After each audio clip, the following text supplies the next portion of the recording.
Hey, how's it going? This is Mark from the Mark and Dark Show and Lulu and Pop. And if you're in the Philadelphia area, we would like to invite you out to the Spaces Mixer. That is the Spaces Productions' first ever live show. We will be doing podcast episodes from all of our current lineup, as well as introducing 2 new shows. So if you're in the Philadelphia area, please swing through on November 18th at the Philadelphia Ethical Society between 5 p.m. and 8 p.m. You can find the event on Facebook at facebook.com/Spaces Productions, and you can get tickets from spacesmixer.brownpapertickets.com. Now on to the show.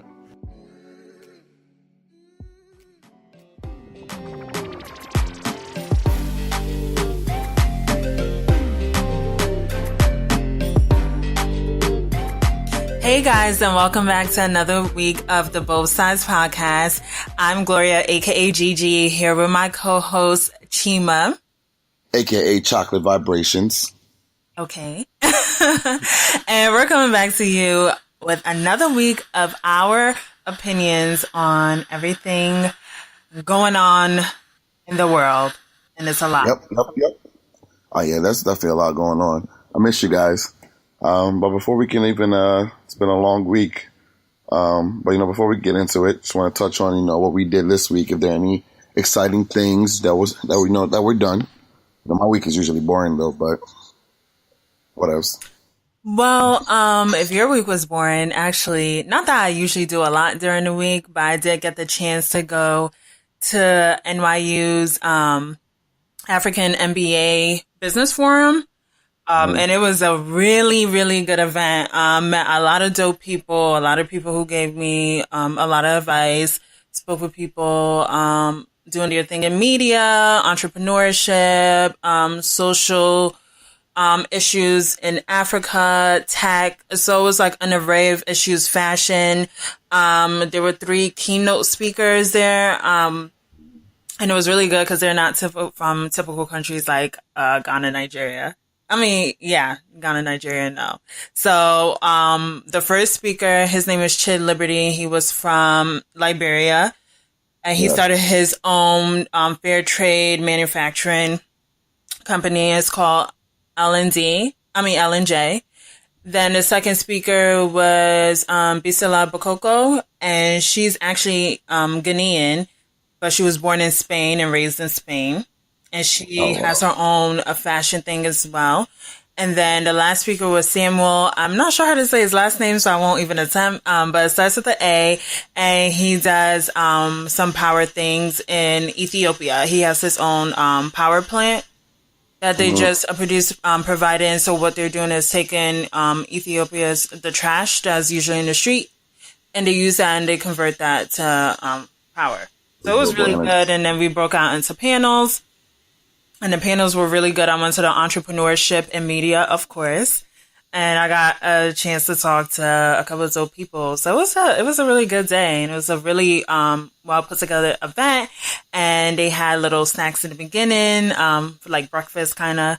And then they had, right before we broke out into the panels, they had food. So like jollof rice in a cup with kebab and little plantain, small chops, So it was good. It was good. I got a chance to go, met some people, took some pictures, got some business cards. So that's dope.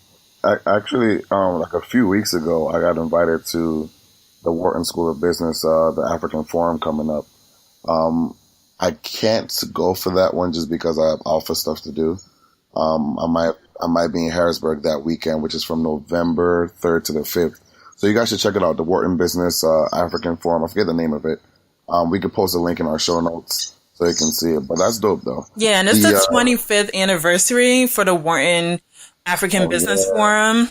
So I'm sure it's going to be really nice. So if you're in Philadelphia or the Philadelphia area, you should check it out.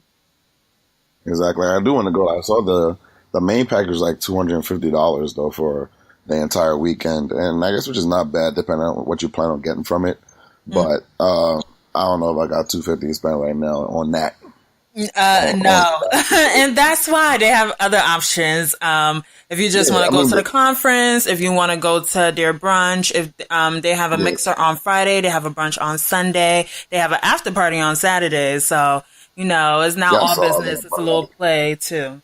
I'd rather go to the forums though and actually see people. Like I'm not ready. I'm not ready yet. I do. I'm sure there's going to be one next year or the one later. Like others coming up this later on next year. I will go for that. But I just need some time to prepare for all that. My life is in shambles. But that's pretty much a good week though. I did go to Kutztown's. I went to Kutztown's homecoming. And how was that? Yesterday. It was good. Kutztown is very, very white. They have a lot of white people, and it's almost like Temple, but just in a very rural area. But where is it's very Kutztown? interesting. It's in, I don't know exactly, it's in rural PA, but it's in Kutztown. Kutztown University is in Kutztown, which is close to, I think, Lehigh Valley and all these places and all these, Reading and Allentown. It's close around there. Okay. Yeah, but, very, very, very, very white. But the white girls were very, very attractive, though. Oh my God. Very attractive, but I feel like low key, like they probably would want to call you like, nah, you know what? I'm not even gonna touch on that. Please no. I would leave that for another time. But Kutztown's homecoming was fun because they don't have alphas out there at Kutztown. So it was my line brother and I. Some of my pro fights, they also went out there who actually did go to Kutztown. So it was a very fun evening. So how did you end up? You ended up going to the homecoming because your line brothers went to Kutztown, or people? Yeah, that's really the only reason I would go there. My line brothers went there. Okay. So their homecoming is this weekend. It was also Westchester's homecoming, so it was either between Westchester and Kutztown. And since my line brothers were going to their homecoming, Kutztown's homecoming, I was like, I'll just tag along. It's a free ride, whatever. And went out there. It was fun. I knew some people from there just because like Greek life and stuff, but apart from that, it was fun. Like I enjoyed myself. It was really good. Good. Mm-hmm. Onward. Hopefully next week something else, but we'll see. Next week is November 3rd weekend, right? Yeah. So I'll probably be in Harrisburg next weekend. And what's in Harrisburg?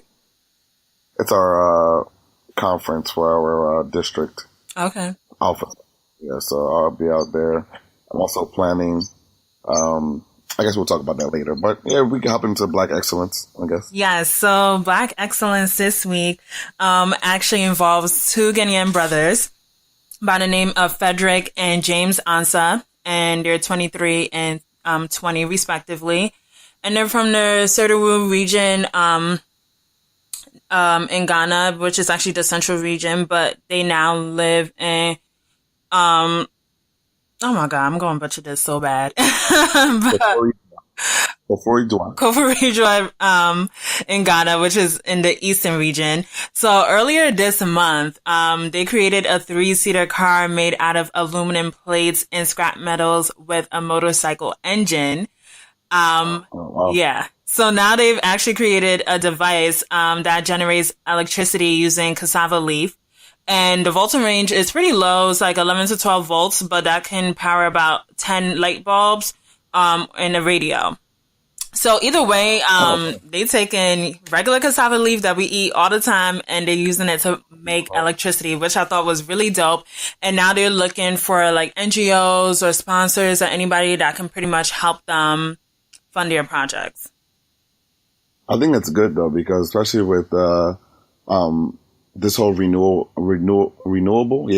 energy, the wave that's going on, just like that guy that was you talked about at the African Forum, the Ethiopian guy, because the fossil fuels, oil and all these things, we're running out of it. I think we've depleted more than 50% of the fossil fuels that are on Earth already. If I'm not mistaken, somebody correct me if I'm wrong, but if I remember what I learned and in school and also what I researched, we are depleting our fossil fuels, so we need to find, alternative forms of energy. And if people can back them up to, cassava leaf and all these other forms of like solar panels, energy, exactly.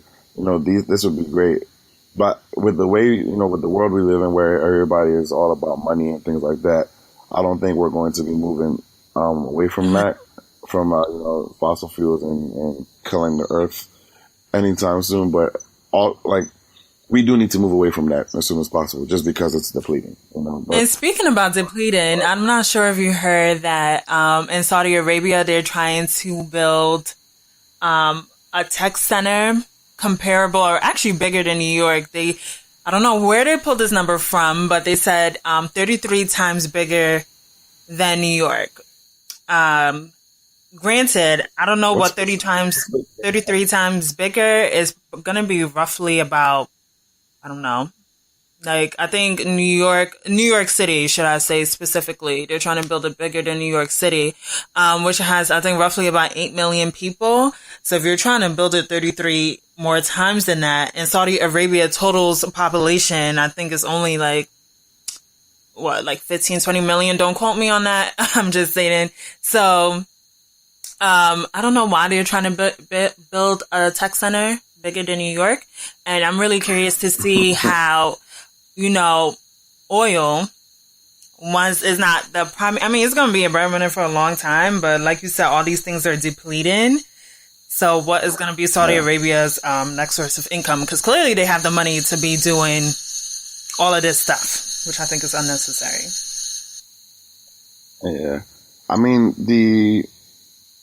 first, the population of Saudi Arabia, there's about 32 million there. So 32 million people in Saudi Arabia. But even with that, what's the point of having first of all, where are you going to put, what space is there in the Middle East? Oh, and don't get me wrong, I don't know if there is space, but all these countries are so tiny. I don't know where exactly you're going to put this tech center or tech state that's going to be bigger than New York. But hey, Saudi Arabia and the Middle East, they're always doing big things. And I honestly, I do love them for their innovation and the things they do. So I'll really be looking forward to it.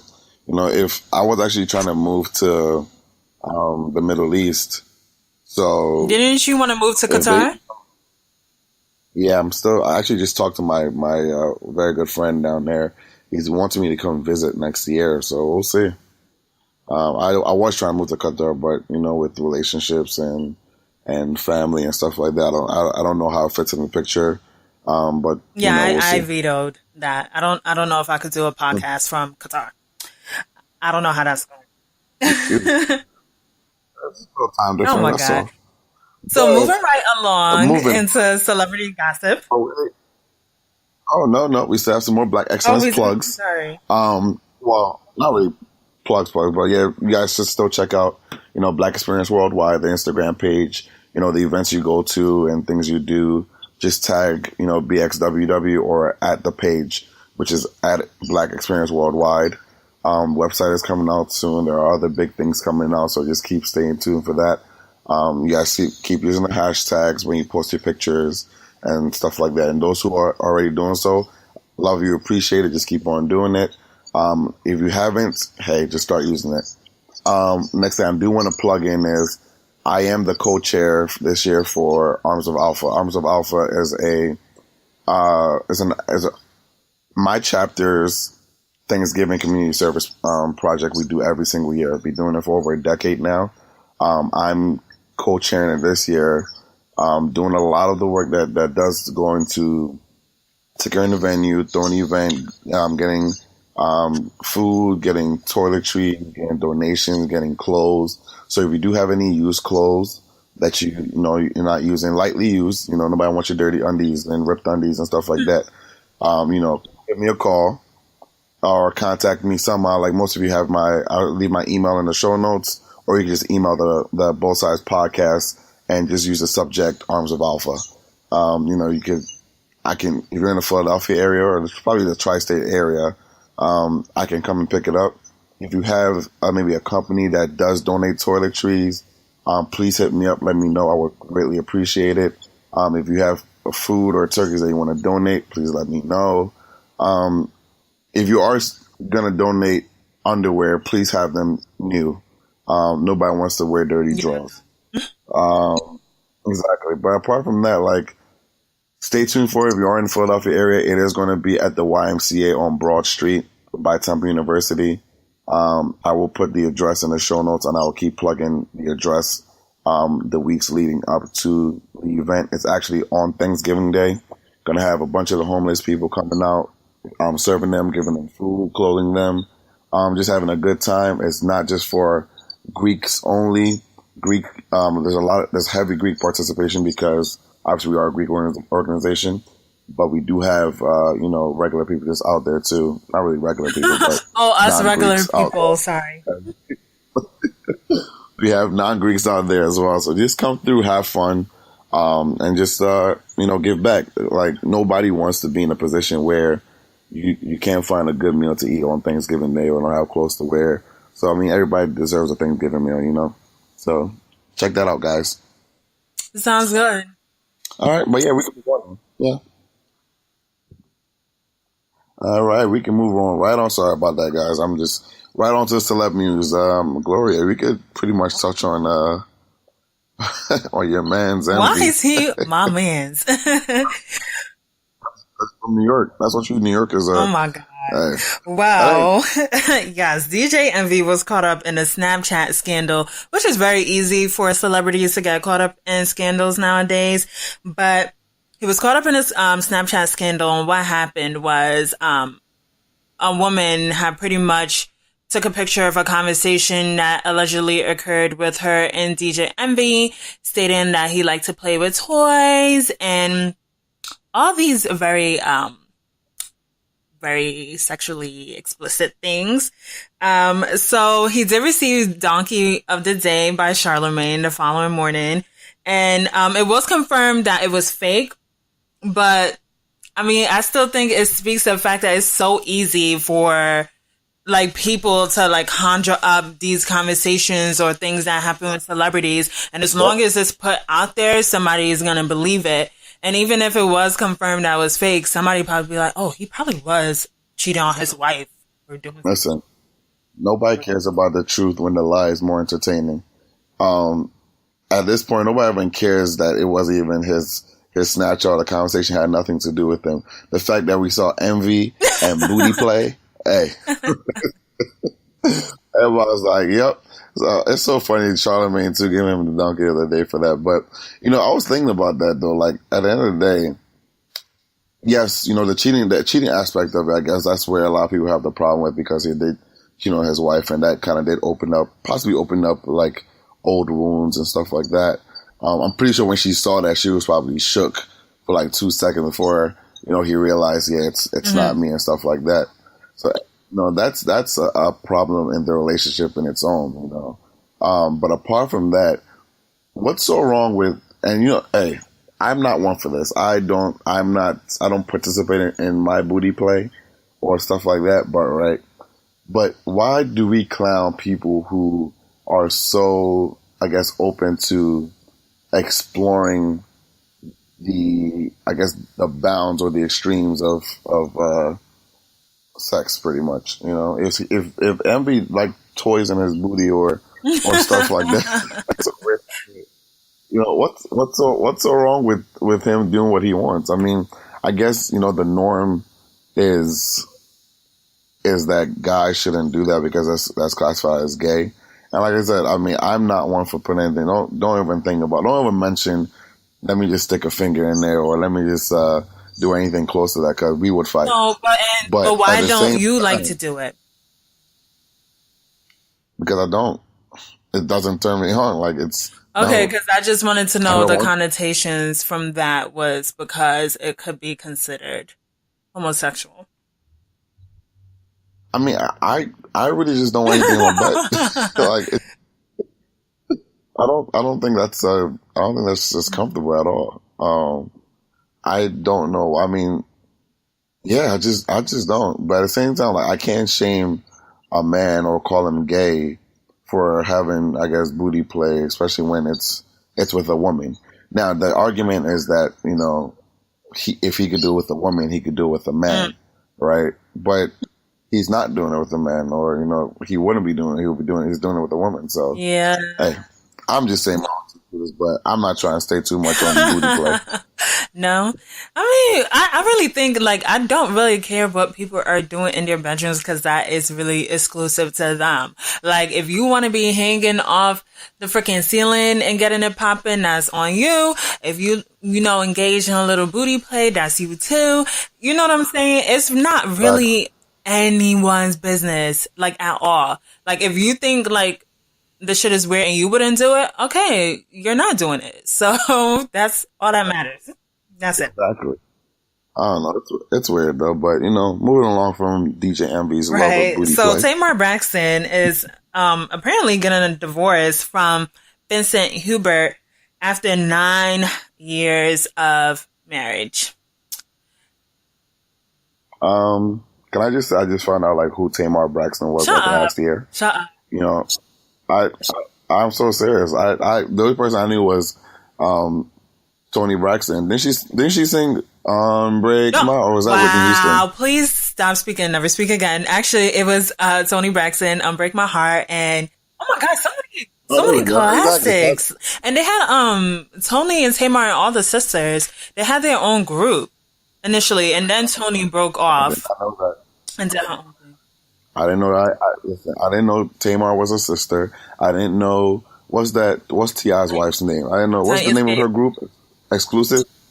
Escape? I didn't know that was. I didn't know Tiny used to sing. I didn't even know Escape was a group. Oh my god! No, listen, you are so embarrassing right now. I was in Nigeria. No, you are. You were not in Nigeria for that long. I think you was there for what, 2 years? Can you stop using that as your crutch? No, I was okay. You were going back and forth, and plus, you were still immersed in American culture, and that was like. Okay, what year were? Okay. How about this? What year were they singing? Well, I think Tony was like early 90s, late 90s when she came out. Okay, early 90s. So anything before? So in year 2000, I turned 9. So anything before that, like, bro, you can't really hold me accountable. Like I'm less than 10 years old. It doesn't matter. Yeah, you do know something because I think I think it depends on how your parents raised you or like what you grew up listening to. Because I knew of Tony Braxton, I knew of Escape, I knew of all these people. I grew up listening to Celine Dion. So there goes my point though. So if someone was to say, "Oh my God, I've never heard Celine Dion's music," regardless of when it came out, you were like, "Whoa," because you grew up listening to that.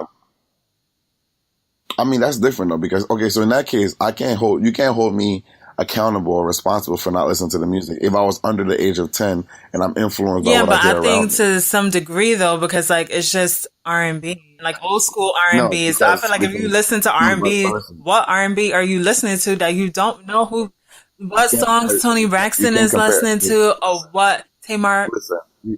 Listen, you're not comparing Tamar Braxton and Escape to Celine Dion. I'm not escaping. It's not disrespectful. I'm just stating in terms of era. You said you don't know music because of the time it came out. So I'm saying then in that case, you shouldn't really know Celine Dion's music because of the time period when it came out. That makes no sense. No, I get your argument, right? But you also said that you are also influenced by who also is around you and what you're listening to. In this case, I was listening to Celine Dion and Michael Jackson because of my parents and stuff like that. If they were listening to Biggie, I'd have been a huge Biggie fan and all that.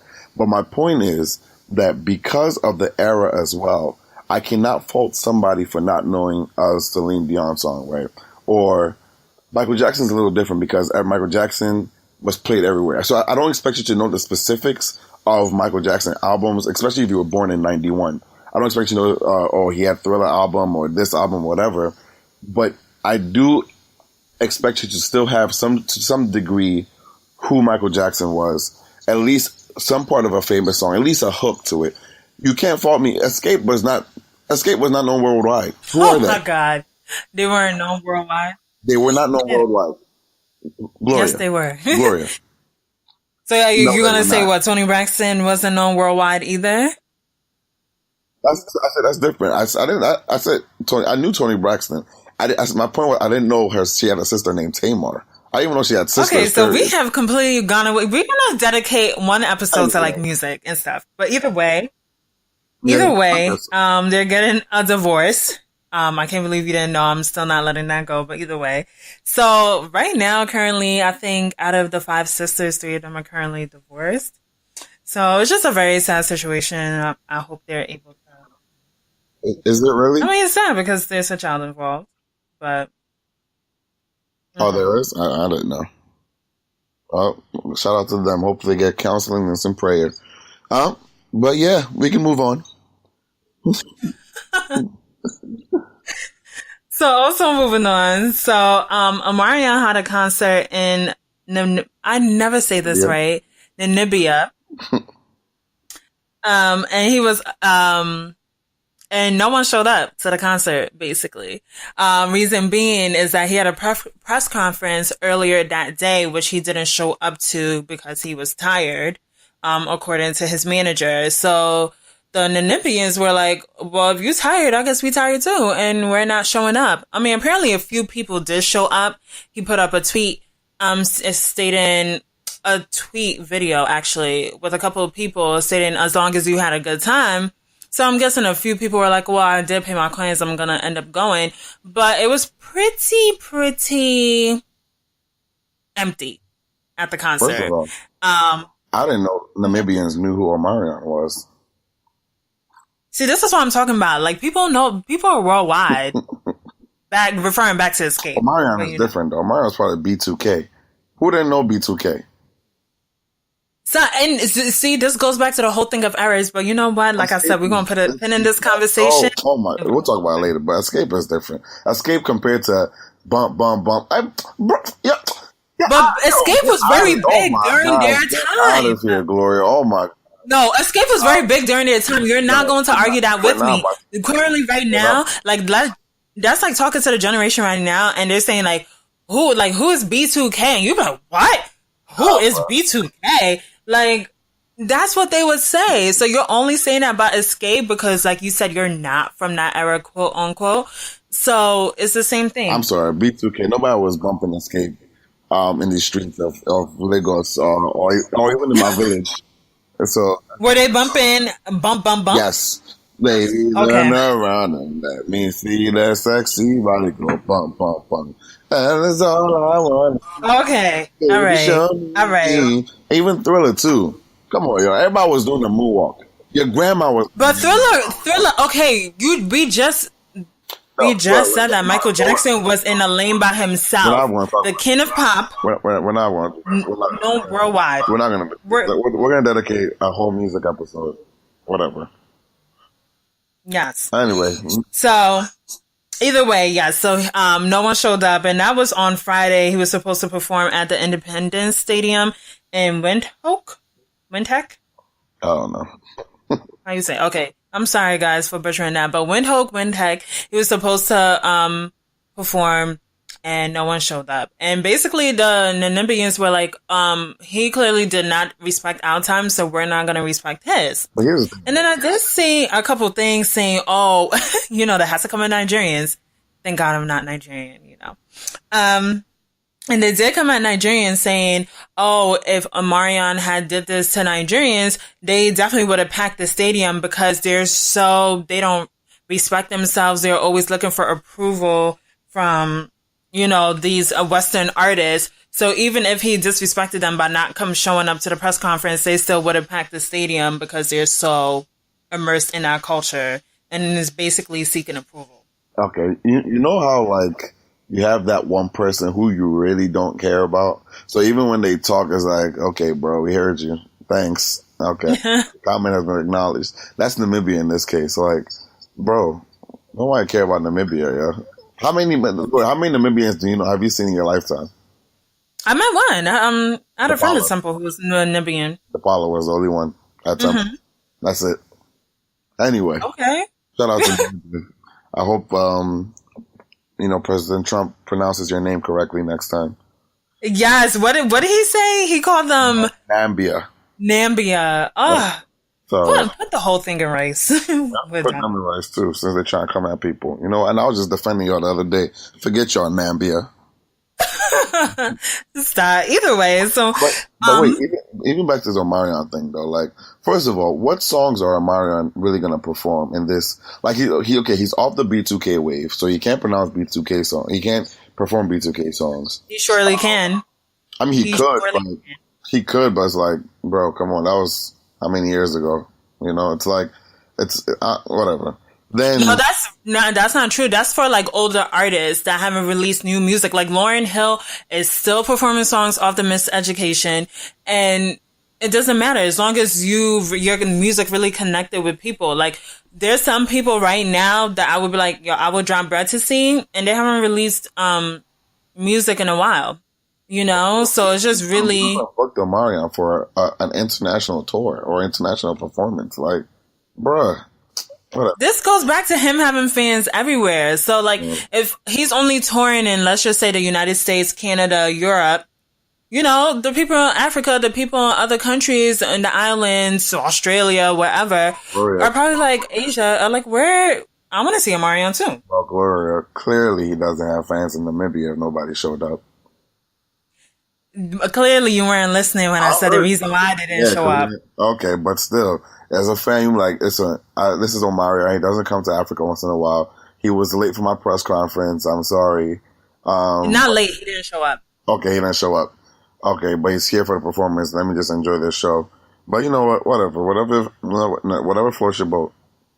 I guess it's trying to hold people accountable. He's not going back to Namibia anytime soon, so that point was just dumb. Oh my God. Anyway. I guess to each his own. Yep. So speaking about music, so as we all know, Mazda Hot. Okay. Yeah. So Yeah, my stomach was doing that the other day, yo. But anyway, continue. it doesn't. My stomach does that all the time. I feel like I'm always hungry. It's so bad. But either way, so British Guinean Michael Dakpa, aka Big Shaq, dropped the video for Man's Not Hot, and he actually shot the video in Miami. And when I was watching the video, I was dying because he had that same jacket on. If you've seen his Fire in the Booth video, which is pretty much what made him viral. Fire in the booth. Yes, he was wearing that same black bubble jacket in the beach in freaking middle of Miami. So I was just like, Painting. I'm a big man. Big man. Top shopper. Yes, man's not hot. Skia. Yeah, that's yo. UK ad-libs are so funny. They're hilarious. Like, just British ad-libs in general, so funny. But anyway, I'm gonna start using that. yeah, and DJ Khaled was in the video, Jim Jones. So I was like, wow, like, he is really, it's so amazing how you can really go viral, like in 2 seconds, and go from, I'm just doing Fire in the Booth, you know, to shooting a video in Miami on South Beach. Jim Jones is in a video, DJ Khaled, like, that is so crazy. And I'm just waiting on my moment because I know it's coming. You're going to see me everywhere. And they're like, people like, yo, is that Gloria? Is that Gigi? I'm like, you know it. You know it. That's literally the power. That's the power of social media. Like, as much as we do have the pros and the cons of social media, this is definitely a pro where you don't need that much. I mean, I guess you could look at it as a con as well too, depending on how you want to look at it. But this is, as long as you have something that's entertaining, it's nice and short, it's digestible, it's catchy, you'll be fine. You know? And Yeah. it was funny. Like, first of all, I don't know if that Fire in the Booth, I don't know if that was a serious video or that was him joking. Like, honestly, to this day, I still don't know whether. I think that's him joking because he's a comedian. Oh, he is? Yeah. I never looked into his personal life, or his, I haven't, does he have an Instagram page? Yep. Oh, I didn't know. But shout out to him though. But you know, that's the power of having digestible content that's quick and to the point, and I guess can get viral. Because here we love to hear. I saw, like, I have a lot of quite a few UK followers as well, and they would just come to him like, look at how Americans are so quick to just make somebody go viral, and I guess they were upset because it's UK accents aren't the norm for us, and to them, I guess that wasn't really funny or whatever, but I'm happy for him. He's doing his thing, Yeah. I mean, it was funny enough to go viral, so Yep. that's what that is. Like, it's such a catchy line, though. That's the thing. Mine's not hot. Like, it's like, you can use that anywhere, and you can have different meanings for it. And it's like, the way social media also works, using, the ski up, in different scenarios also keeps it alive. So even though he's not the one doing it, because other people also using those, I don't know what they call them, ad-libs or whatever, they're using that in different scenarios, like making memes and you know, making different scenarios out of it, making different videos with the ad-libs in it. You know, it's always gonna keep it alive, you know? And he did it in time just for the BET video, the Video Music Awards. You know? You said well, you mean the BET Hip Hop Awards? You mean the Hip Hop Awards? Yeah, he did it just in time for that as well. So it's like he was on that too. So every little thing that happens is just going to propel him even higher and higher. It's dope. I'm a fan, especially since he's Ghanaian. So, you know, I root for my people. Ghanaian. Whether you're in America, London, or UK, wherever you at. So, last but not least, Cardi B is engaged to Offset. And I personally, I think it's very cute. I'm very excited for them. I just hope that, you know, they have a beautiful union. But as you know, everything is going to have some naysayers. And the naysayer was Offset, baby mother. He has a few of them, I believe. But her name is Oriel Jamie. A lot of people were stating that she was bitter because she wrote on her Insta story, congrats to my son, daddy, and his stepmother, whom he has yet to meet. Hopefully he at least gets an invite to the wedding. So she did put down her Insta story, and a lot of people said she was bitter and why couldn't she just congratulate Cardi and Offset, and why did she have to basically state that? She's so hurt, yo. So hurt. She's so hurt. I don't know. Do you think it's her? Because at the end of the day, you do want someone who is going to be in your child's life like that. I mean, don't you think you should meet them? I guess so. I mean, I don't have a child, so I don't know, but I would think that maybe Cardi had her own reasons for not meeting the child, or I don't know, but I just hope that they work it out. They have a good union. My main focus, honestly, is not necessarily this whole baby mama thing. My main focus is that I would like a year just like Cardi, successful. She has had an amazing year thus far. She really has. Like, I'm not looking to get engaged, but the fact that you know, what it means behind her having a #1 record, having the record still being played to this day, her being authentically, you know, who she is, unapologetically who she is, and still being, you know, I guess taken seriously by, you know, people around her. Although you're going to have the, you know, the naysayers who are saying, oh, Cardi's a hoe, she's a stripper, blah, blah, blah, this and that. But she's winning. You know? And you know what? Sorry to cut you off, but you know what? Even to that point that she's a stripper, like, I don't feel like, why do we deem her unworthy of love? You know what I'm saying? That's why. Because I really feel like that is some, like, really hating ass shit. My personal opinion. Because at the end of the day, people are like, oh, like, she curses, she don't speak well, she don't do this, that, and the third. And that's how I always encourage people, son, be yourself. Like, at the end of the day, there is literally someone for everyone. There is some shit, like, you sit there and you don't understand, yo, how is this person with this person? They're obnoxious, they're loud, they're this, they're that, or they're really quiet, they don't say much, they may reserved, they seem kind of like a prude. Like, there is literally somebody for everyone. So I feel like you should really unapologetically, be yourself. It's easy to you gonna attract whoever is attracted to that. It's so easy to say, it's so easy to type unapologetically, but when you actually have to say it in a sentence, it's so different. But yeah, to your point, like I said, I mean, yeah, there are some people that actually you are right. You know, there is somebody for everybody. Now, unfortunately, that somebody may not meet you, even though they are out there. You know, they may not meet you. And you may die lonely, but understand that the gratitude or the satisfaction you get in being yourself and not compromising yourself should be enough to take you to the grave happily, you know, even if you don't meet that person, you know, but hey, be yourself.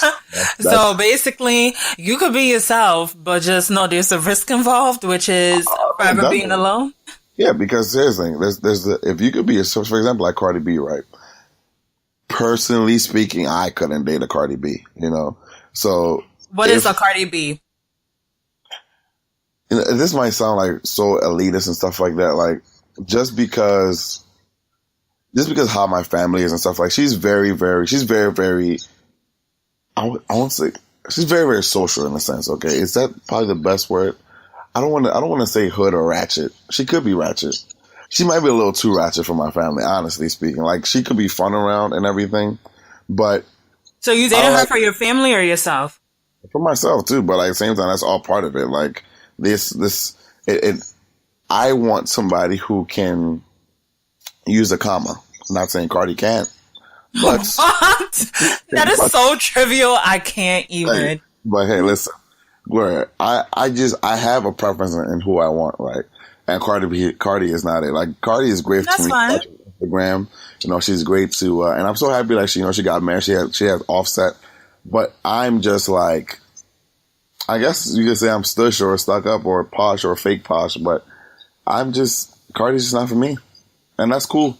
And that's cool. And everybody is not for everybody. Like, you might be too much for somebody. I might be too much for somebody. Absolutely. And I'm pretty sure not everyone can date me. And that is completely fine. You know, right. Not everybody's not supposed to date each other, but I'm just saying that, you know, my whole point was the fact that, you know, at the end of the day, there's a risk involved when you are still yourself, you know, because if the people that don't really like your quote unquote personality are around you all the time, you're probably not going to date somebody that's in that group, you know?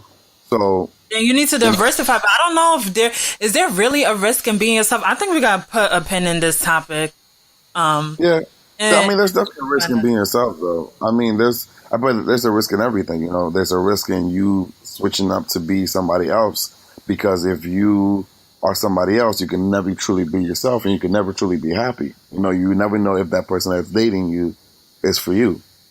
But yeah, to my point. But like I said, we're going to have to put a pin in that, because I could literally spend a whole hour talking about that. Yeah, no, that's true. But I'm happy for her. Like I said, I tweeted out like, and funny enough, this tweet is still going strong in my mentions. Like, I tweeted, what a year Cardi is having.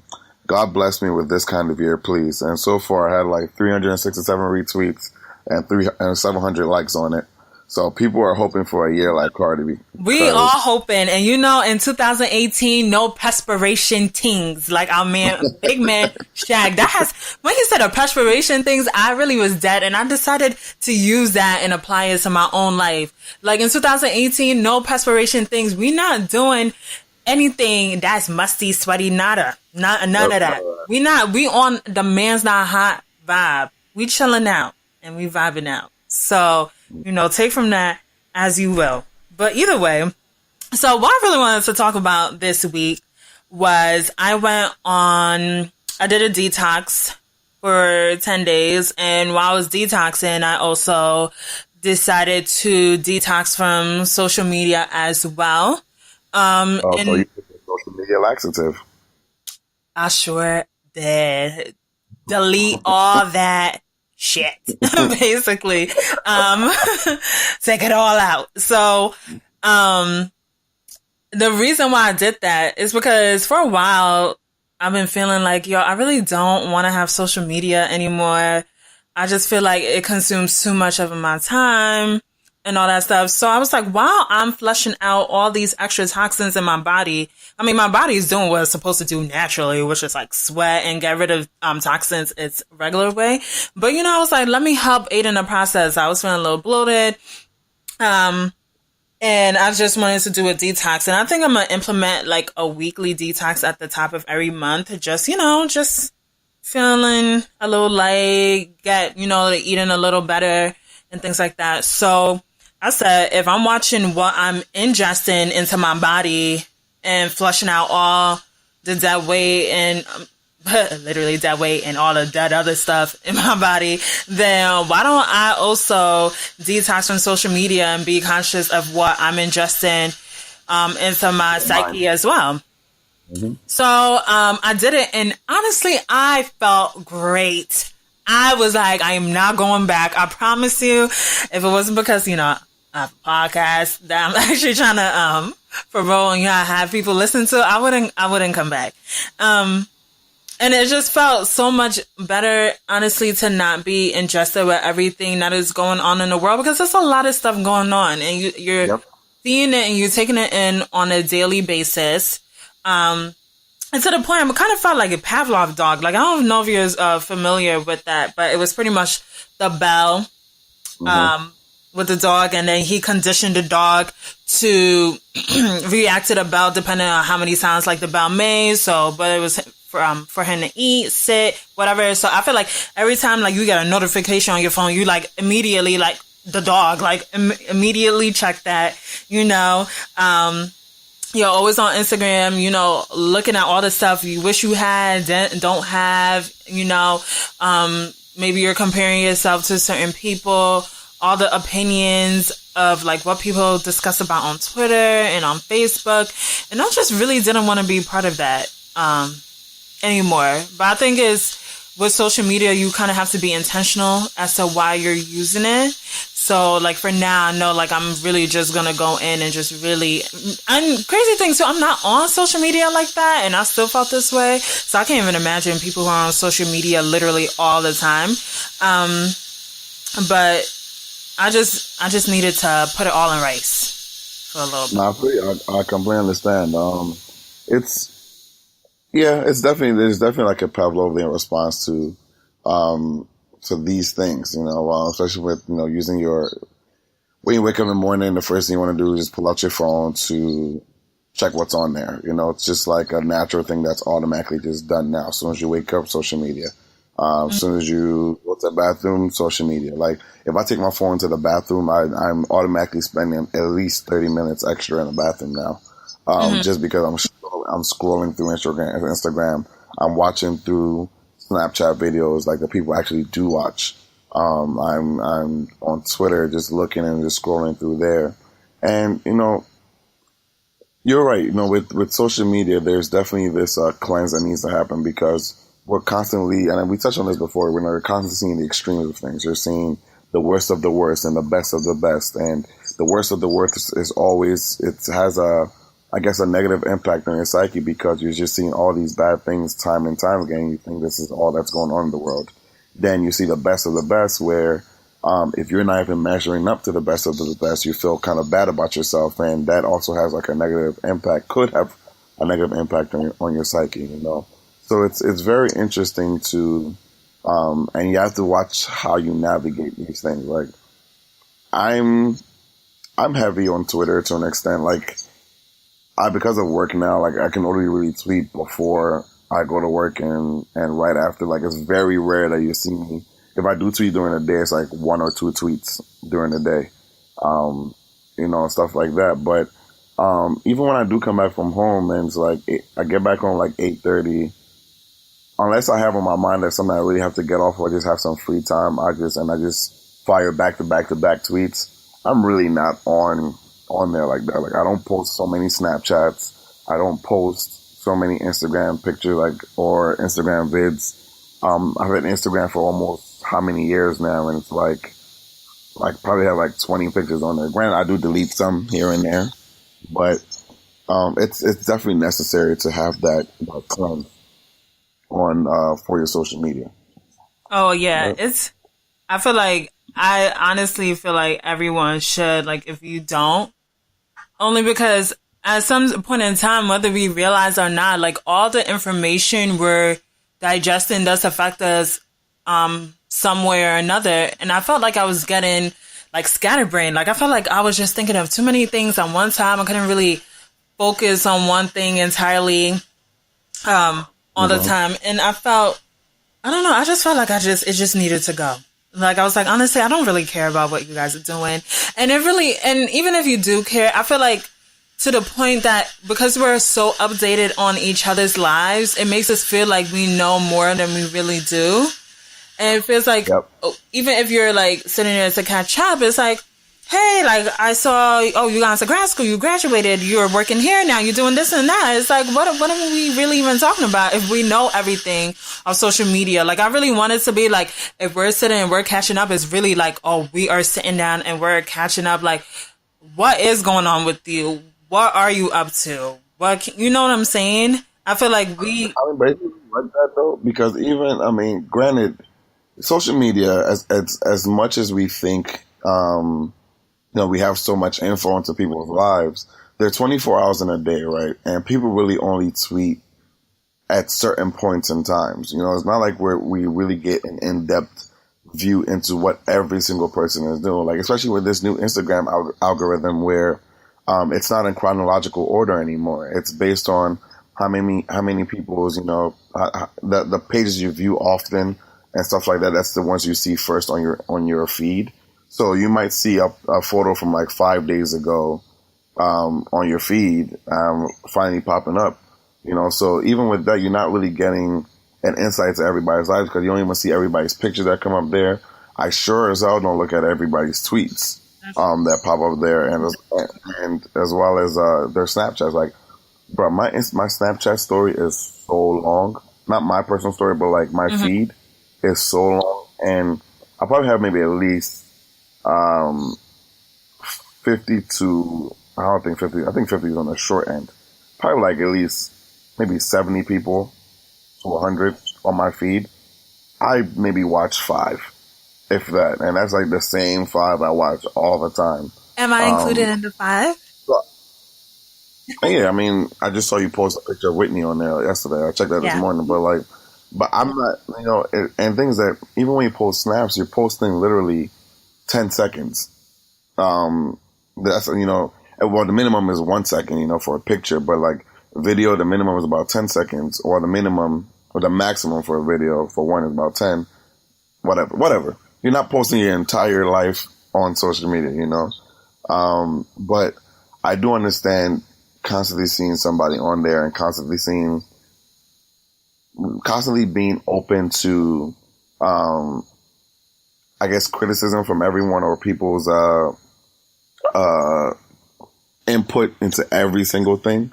So I can see how annoying that could get. That's why it's important to definitely not respond to every single person's comments and your mentions, or especially if you're a heavy user or you're really opinionated on Twitter and stuff like that. You don't really care. You don't respond to everybody because you're gonna go crazy. Do you think? Why do you think people are, in a sense, are, for the most part, obviously not everybody, why do you think people are addicted to social media? I think is it the endorphins that you enjoy from the retweets and the likes dopamine and stuff like that? So is it dopamine? Dopamine. Yeah, dopamine. You definitely get, there's stimuli when it comes to social media and getting positive responses. The more likes you get, the more you feel like you're loved or you're liked. The more retweets you get, the more people think like, oh, you're popular, or you have great insight into things, or you're funny, or it's a way of being accepted. And I was even watching this video on psychology, like everybody wants to be accepted, so even people that grumble and say, I don't care what you think about me and stuff like that, that's a lie, because they really do. So there's always there's a psychology into I guess Instagram and being accepted, being getting likes up, getting a bunch of comments, getting people responding to it, getting retweets and stuff like that. It all plays a role into always wanting to come back, So there definitely is there's a positive, I guess I don't want to say it's positive, but It's addictive. It's very, very So addictive. do you? And it takes a lot. Sorry to cut you off. Do you think that social media then, if we're addicted to, in a sense, the retweets and the positive comments and, oh my God, this many people like your picture. Oh my God, this many people think you're attractive. Oh my God, you look good. I'm DMing you. Oh, you look like you lost weight. Oh my God, you're doing really good work. Do you think, in a sense, that is encouraging narcissism?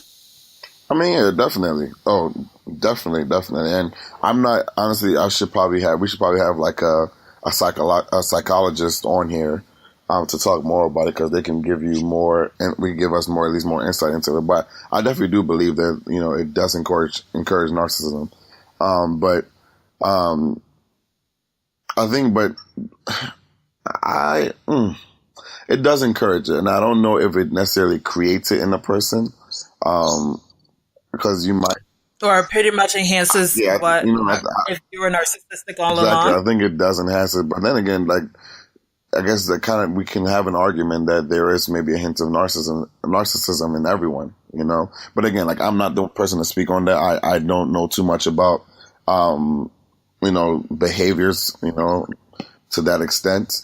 But I would believe there's some kind of there's a hint of narcissism in everyone, and I think.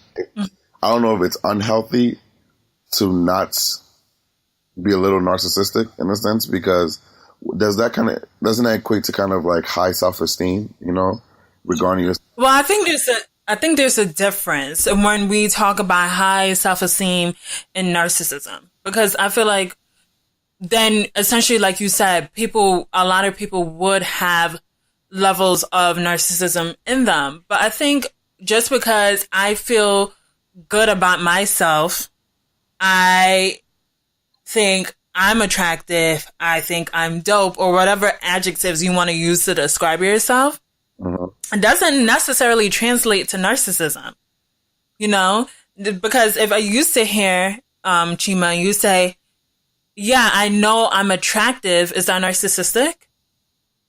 I guess not, but I mean, I was looking up the true definition of narcissist. Disorder in which a person has an inflated sense of self-importance. So I guess exactly. So that's my point. So if I sit here and I have high self-esteem, right? You have high self-esteem. I know I'm attractive. I know people are attracted to me. Do I think that's narcissistic? No, because that's probably true, right? But I think when it starts getting into narcissistic territory is how you relate, how you feel to yourself, and how you, with other people. You know what I'm saying? If you say, I know that I look good and I look better than everybody else here, now that's a little narcissistic. But if you say to yourself, I know I'm attractive, I know I look good, I know I do good work, I know I'm a really compassionate person, I know, my ability to help others, that's not narcissistic at all. You just know who you are and what you can bring and what you do. But once you start saying, yeah, I'm pretty much more attracted than everybody else here, I'm more attracted to you, people don't look as good as me, yada yada, and you use that and you relate that to, you relate how you feel about yourself in relation to like other people, and how you project that on other people, that's when I feel like it turns into narcissistic territory. I guess, I mean, I definitely understand that. But I mean, to your question, I don't know if it necessarily, like I said, I don't know if it really creates narcissism. I can definitely say for sure it increases it if there's a level to it, I guess. It does make, I do believe you can be more narcissistic with, with the likes and stuff like that, because, and it's really so weird because it's really funny how we kind of, I guess, transpose likes into feelings of how people feel about us. Just because I like a photo doesn't mean I like you as a person, or doesn't mean like you're so poppin', or doesn't mean anything more than that. I could literally just like the photo, just because of the colors in it, or maybe the scenery and stuff like that. Doesn't mean I like you as a person or I find you attractive, because I like ugly people's photos all the time, I mean, like I said, What does that mean? Are you liking pictures of themselves, or are you just liking maybe some content they put on their page? so I was saying like an ugly, and so you could be an ugly person in a very nice photo, and a nice background, the nice colors, a nice bright dress, or it works well with the background, things like that. So you can be very ugly and still get my like. You know, you don't have to be. And I think we kind of get caught up with having followers and even to the point where it's so weird. Even to the point where and I think, and I won't lie, like I used to do this in the past when I first got social media. Now I'm definitely checking that attitude, but to the point where we would like more followers than having people that we follow. So if you check, for example, if you check my Twitter right now, and I guess it's because the reason it's like this is because I was this way in the past. I'm following 775 people, but I have 1,300 followers. I could easily be following 1,300 people as well. If I just follow them back. And that goes both ways. There are two ways you could look at this. It's like, okay, I don't really care about what you're saying, so I'm not going to follow you. And it's not mandatory for you to follow me. It's not mandatory for me to follow you, excuse me. Or, I might want to follow you, right? But I want to keep my following count low, so it looks like I'm more popular than I really am. So it's very interesting. There's social media. There's so many ways you could look at it. There's so many avenues. It's weird. It's really creepy. But I would like to read at least a psychological report on social media and its effects on people. Sure, because I feel like in relation to, because you mentioned Twitter.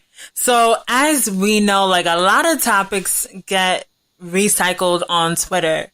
And a lot of things, it's essentially almost becoming kind of like a group think. Mm-hmm. If you think about it, and it's on not kind of, it is. And if you think about it on certain topics, like a lot of things, a lot of stuff, I'm not gonna lie, Twitter educated me on a lot of things that I just was not privy to. But even then, things that we talk about, like femininity, feminism, masculinity, things that are happening in the Black community. Mm-hmm. Then we go on to trivial topics like $200 dates and who's making whose plate on Thanksgiving. And these topics I feel like are continuously recycled, often. You hear about it every, oh my God, month, 2 months, passports and traveling, brunch. I mean, really, the list is extensive. So in a sense right now we're creating an echo chamber of thoughts, Yeah. Do you feel with everything that's constantly being recycled in terms of opinions and topics like that, do you feel like it's doing more harm than good? I mean, honestly, it comes down to you as a person, right? Because ultimately you control what you see, what you're viewing. So if $200 dates are what you like, hey, my brother, do your thing. My sister, go ahead and subscribe to people who talk about $200 dates all the time. My Twitter is really comprised of different people, different topics. So I have tech, I have African news, I have funny people, I have $200 dates as well, because those topics are also funny. And I guess, there is a purpose of social media, especially with Twitter. For me, I use it as a distraction, as an out when I'm tense. When I want to see something funny, I go in there and just laugh.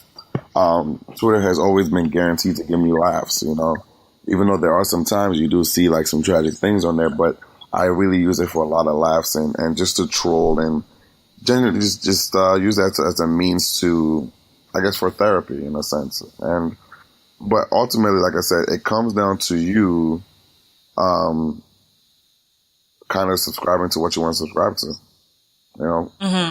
Pretty much, and it's really good. But in relation to the echo of thoughts, though, do you feel like it can obstruct the flow of information? Because yes, it is what we are subscribing to. Ultimately, I guess we control what we are ingesting, what we are seeing, what is going on the timeline.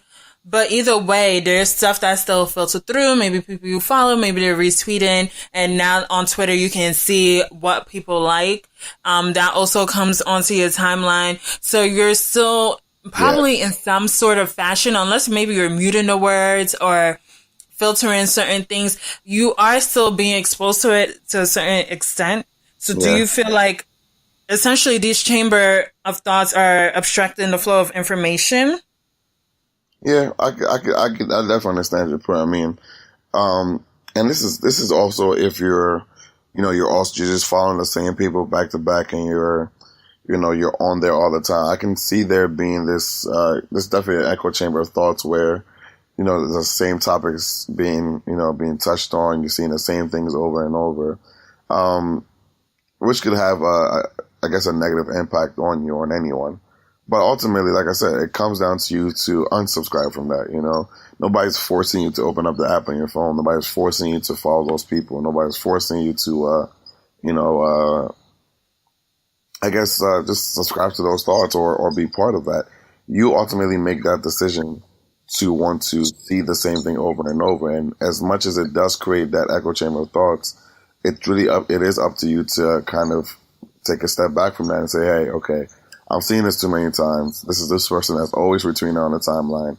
Let me go ahead and mute or unfollow this person so I can stop seeing that, because ultimately, at the end of the day, we control everything.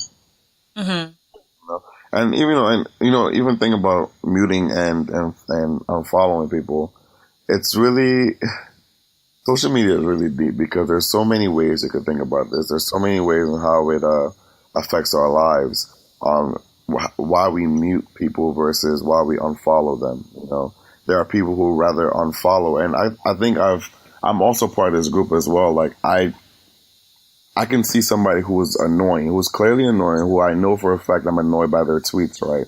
Mm-hmm. But I would rather mute them than unfollow them and I think it's because we really don't want to push this person out of our lives. We still want to be connected to what they say or what their ends and outs are. If they're doing something poppy, we still want to be privy to it, but we just want to keep them far enough, but not too far, So, but if you mute a person's tweets, don't you not see it on your timeline? So what that's my point. are you doing? So what would you be seeing? So you don't see anything at all. So for example, like that's what I'm saying. So if you're gonna mute a person, right? Why not unfollow them?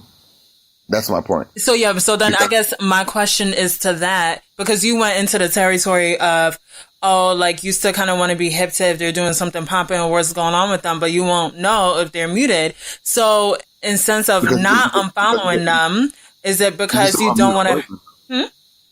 You can still unmute it. That's what I'm saying. So you can still unmute the person and still be privy to what they're seeing. You can still go back to their tweets.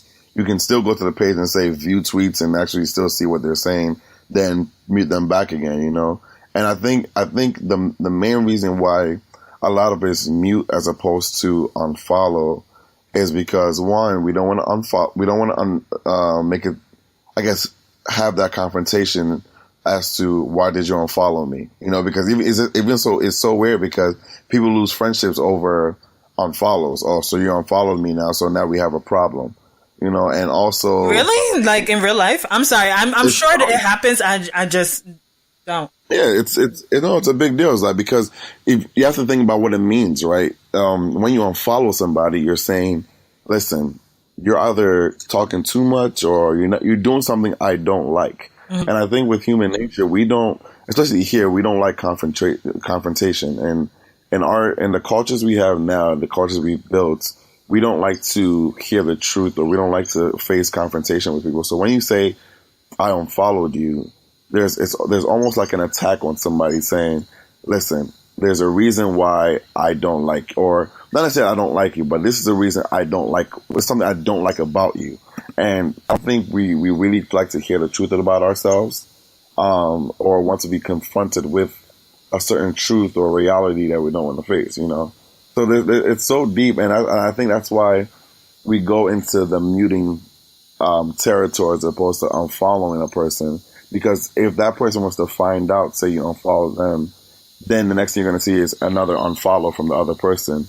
So now it's like there's this beef that has been created over maybe just the tweets that that you say, or things you say, or things I don't like about you. It's so weird. It's a really interesting. Social media is really, really interesting. It's true. I mean, yeah, I could see that because I remember in high school, this girl, we're all very close, like me and my core group of friends. So she just like, came to our school. So anyway, I ended up on her top 8. MySpace back in the day was very lit. Mm-hmm. Everyone had to be in the top 8, and I was on everybody's top 8. Like my friends and like people around. So like I was like, oh, I think I'm a little poppin', whatever. Either way, she one day removed me off her top 8 and made room for somebody else, and I was confused. I was like, excuse me? So I go to her and I was like, oh, you put so-and-so on your top 8? And she's like, yeah, like I rotate the order all the time because I have so many friends. And I looked at her like, what you mean you rotate the order? Even if you rotate the order, like I'm still supposed to be here. You know what I'm saying? So I guess that makes sense in terms of like you, like even though she really didn't think it was a big deal. She was like, I rotated all the time because I have like a lot of friends. I want to make sure everybody is like on my top 8.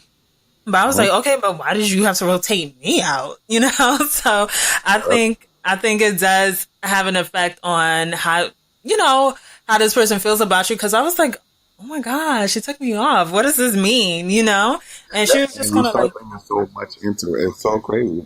We really do a lot into it. And, I heard this, what was his name? Not that. I went with my friend, right? She's getting married. And she's getting married to this dude that I guess we used to follow on Twitter and stuff like that. And I never really knew him personally. And he's a smart guy, very, very intelligent guy. I'm pretty sure by the tweets, I would think he's smart just based off his tweets and the degrees he has. But he's always tweeting about something that is regarding to some like that seems kind of what's the word I'm looking for? Like he's boasting. Trivia? No. He's always tweeting in a boastful way and like bigging himself up. And I don't know. And he's very. I would describe him as boastful, but he most likely would describe himself as something else, which is fine, right? But what I get from his tweets or what he says are kind of boastful. So I got tired of seeing it, right? And I guess I was seeing it over time, but just never paid attention to it until my friend told me that's who she was getting married to. So it kind of triggered like, oh, this is this person. And I actually started paying more attention to his tweets, right? So I was looking, I'm like, yo, this dude is actually very, very, I won't say annoying, but it could get annoying to see. And there are a few ways I analyze this, right? I always analyze everything, sometimes to a point where I overanalyze things, right? So I was looking at his tweets. He's a tech guy too and everything. So I was like, yo, his tweets are actually kind of annoying. So I'm just going to unfollow him. I could have muted him, but I'm just going to unfollow him because there's no point in me really, trying to figure out exactly. Well, I'm just going to follow him, right? So I unfollowed him. And a few days later, I started thinking to myself, like, did I unfollow him because he was annoying, or did I unfollow him because he's way advanced in this tech thing where, I would like to be advanced as well? So is it like an insecurity thing while I was trying to unfollow him? And because, especially since I didn't care about him before he started getting married to this girl or he proposed to her, is it now that do I have some kind of feelings towards her, or does this look like I'm being jealous in a way? So there were so many things that were going through these thoughts, right? As after I unfollowed him. But then I come to find out that he unfollowed me as well, like right after that. And I was just like, what? Like, it was so weird. Like, is it like, how would you know that you unfollowed him? Because, if you go on Twitter, if you go to somebody that's following you, it says follows you. Yeah, but I guess maybe he watches his follower account, maybe? No, like, he probably has a notification that tells him when somebody unfollows him. Okay. Which is another thing into it, right? Which goes, like I said, this social media thing can get a little deeper because you can actually have apps that show you when people unfollow you. Mm-hmm. So that means you're invested into seeing who wants to tune into your life, who maybe may be annoyed by you, or who unlikes your photo and stuff. It's so crazy, yo. It's so crazy. And it's like, there's so many. I don't even think this episode is enough. Like, we probably have to put a pin to it, because I do want to have, I think our first guest should probably be a psychologist to talk about social media for an entire episode and just talk about the different aspects to it. Because this is very interesting. It's very, very interesting. Right. And I think to your point of you finding up, we might have to put a pin in that, because I have, some comments, or I'll just touch really briefly on your fact of, was she boasting, or was it like more of an insecurity thing? Because I think it happens to most of us at one point in time. Like, we see somebody, doing a lot, and it's like, oh my God, can you shut up? Like, okay, we get it. Oh, you went to this conference. Oh, we get it. You're writing a new article. Oh, we get it. You know what I'm saying? So, a lot of times I feel like, because I do feel if you are on that playing field, let's just say, okay, they are speaking at conferences, writing articles, open up this new tech deal, you know what I'm saying? Work on this client who's worth like 150 million. If you're also doing the same thing and they're talking about it, would you really be as upset? Or is it really speaking to your insecurity? You know what I'm saying? Because if you are doing a similar thing, okay, maybe you didn't land that client for 150 million, but you're also doing speaking engagements, and you're also, doing your thing as well, and maybe even in a different industry. Would you really feel jealous or insecure about it? Would it be boastful?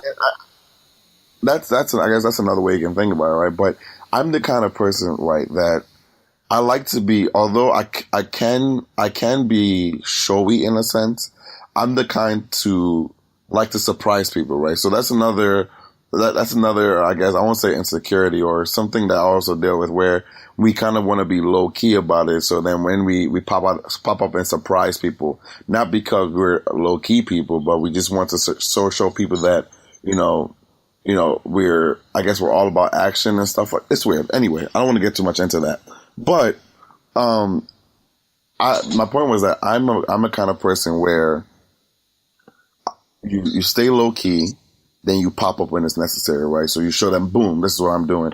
You will go back down again, you pop again. Not all the time, hey, I'm doing this, and this, and this, and this, and this, and this, and this, and blah, blah, whatever, right? Mm-hmm. Then, because even when you take a look at, like, Davido and Wizkid, to me, I have to unfollow Davido on Twitter because, and aren't you blocked? Didn't one of them block you? Yeah, Wizkid blocked me, whatever. Bitching. But anyway,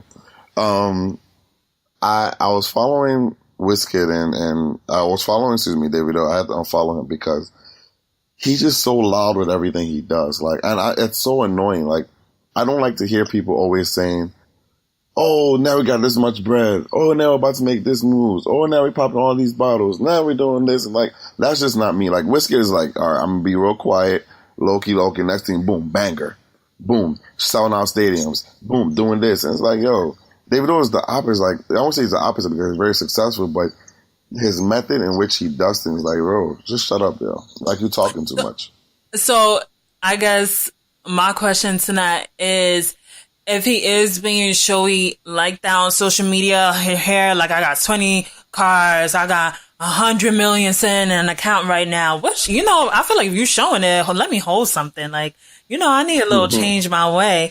But do you feel like they are making up for insecurity? Like, I didn't really come from much.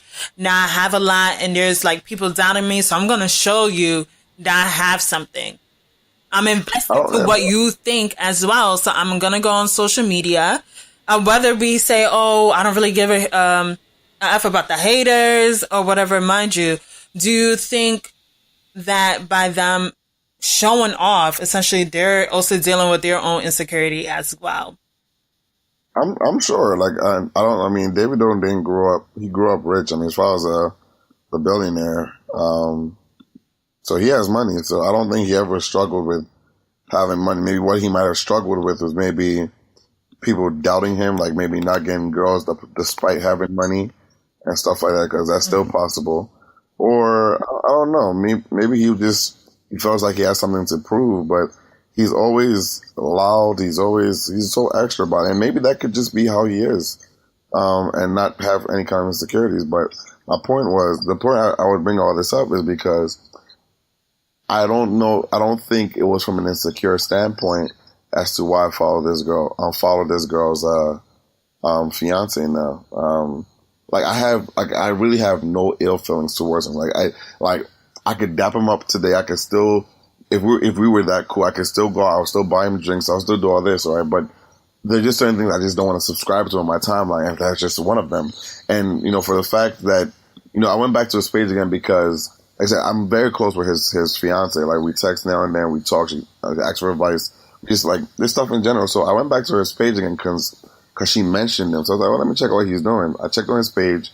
Oh, I'm on follow. They're no longer following me. I'm like, oh, man, I guess. But, you followed me first, so there was a reason why you followed me, right? So it's not like I sought you out because I cared so much about, your opinions and stuff like that. Like, you followed me. I checked your page. I followed you back because it was interesting and stuff like that. After a while, I got tired of it. I unfollowed you, but now you follow me back. It's like, is it like a tit for tat type thing, That's what it sounds like.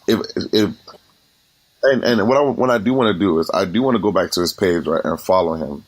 I want to see if he follows me back. And I'll let you guys know maybe next week. He might not. But to pretty much wrap everything up, in a sense, do you think social media is improving our lives, or have we become slaves to the media? Oh, boy, that's another big topic, because I had an argument with, not really an argument, discussion with two other very, very, I won't say conservative views. I guess they have conservative views. I would say that they're very, very stuck in their patriarchy, the way they respond to women. So they were saying that social media has changed a lot of these women because now they're acting so different and things like that. I'm like, social media has its pros and cons, just like everything. I honestly think social media has done more good than harm.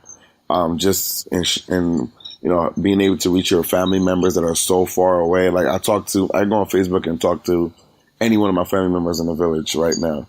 All you need is a phone, and boom, and we have that in surplus, and, you get the latest news up to date, which could be a con as well, but you have the ability to blow up and get viral, just like, this man's not hot guy. You have the ability to, to put your business on social media and ask for retweets, and you never know who may be out there, and there's so many avenues and so many positive things you can do. But just like, there's a car that you can use you can use an ambulance to take people to the hospital. You can also use the same ambulance to kill a bunch of people. That's the same thing with social media. So you have to take the good with the bad with everything. And I personally do think it has done more good than bad. I mean, nowadays we're so stuck on social media. So I think psychologists also have more work on their hands, or, in regards to putting education out there, letting people become educated as it relates to social media and stuff like that. But honestly, each person has to be aware. Yeah, just be conscious of what you're ingesting on social media. I think it's man, what you're doing. Yeah, but apart from that, I think that's really about it, though. But I think our first guest should be a psychologist and talk about. I think we're probably gonna have a lot of psychologists on there, because I'm so into that, and we have so many topics that could potentially involve, the human behavior as it relates to certain topics. But we'll let you guys know. Yes, definitely. We'll definitely put a pin on this and then discuss it in potentially our next episode or a later episode to come. Yep. So apart from that, I mean, we do have the plugs we have to plug in. So we do have our social media, girl. We do have our Spaces mixer. So come out, it's going to be November 18th from 5 to 8 p.m. It's a Saturday. We're going to have free food. It's BYOB. It is donation entry. Listen, guys, you guys could donate like whatever, $5 up to X amount, but like it is donation entry. Nobody's forcing your hand to pay money at the door, but anything you give will be really appreciated. It really is to help the network itself and make us better and pretty much give you out good content and stuff like that. So it is going to be November 18th. Donation entry, free food, BYOB, live shows from other podcasts on the network, like say 3 Black Femmes. 3 Black Femmes, Broke But Cultured, The Mark and Dark Show. So just come out, support us, let us know that you rock with us. You can meet us in person if you haven't already. If you don't know us, I guess you can come meet us in person. It is in Philadelphia. Yep. So just to mention that as well. So yeah, just come and check us out. Yep, and we'll plug the location of the link for the tickets. Like I said, donation entry. So for the show, we're gonna plug that in the show notes. Give you more info in the show notes and stuff like that. But apart from that, I think we're all good this week, though. Yes, and we'll also link our social media in the description below, so you can see us as well on our other platforms. I'm back on the socials. Not really saying much, but come check me there. Not that anybody cares, honestly. Like, who cares? But I'm here. And the song of the week this week, what do we even choose? Was it Jules and Burna Boy? Yes, it was. Yeah, so Jules and Burna Boy, the song is called Guan. It's just like go on, I guess. Guan.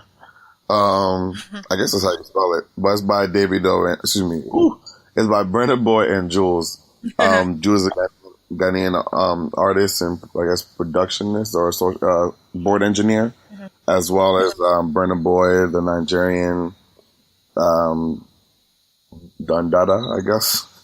Wow. but yeah, you guys should enjoy the song of the week. Is Guan by Jules and featuring Burna Boy.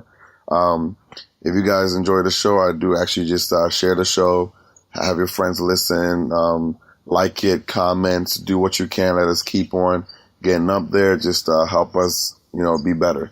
If you want to hit us up on bothsidespodcast@gmail.com. Hit us on Twitter at AskBothSides. You can see all that on the social media. Excuse me. I don't know why I keep talking about social media. You can see that in the show notes. And if you do, if you are engaging in the conversation, please don't forget to use the hashtag #AskBothSides on Twitter, so we can see your replies to anything that we discussed in this episode. But we will check you guys next week. Thank you for tuning in. Bye. All righty, peace. Why every time them left them come back in the hurry, sir? Just one more time them now.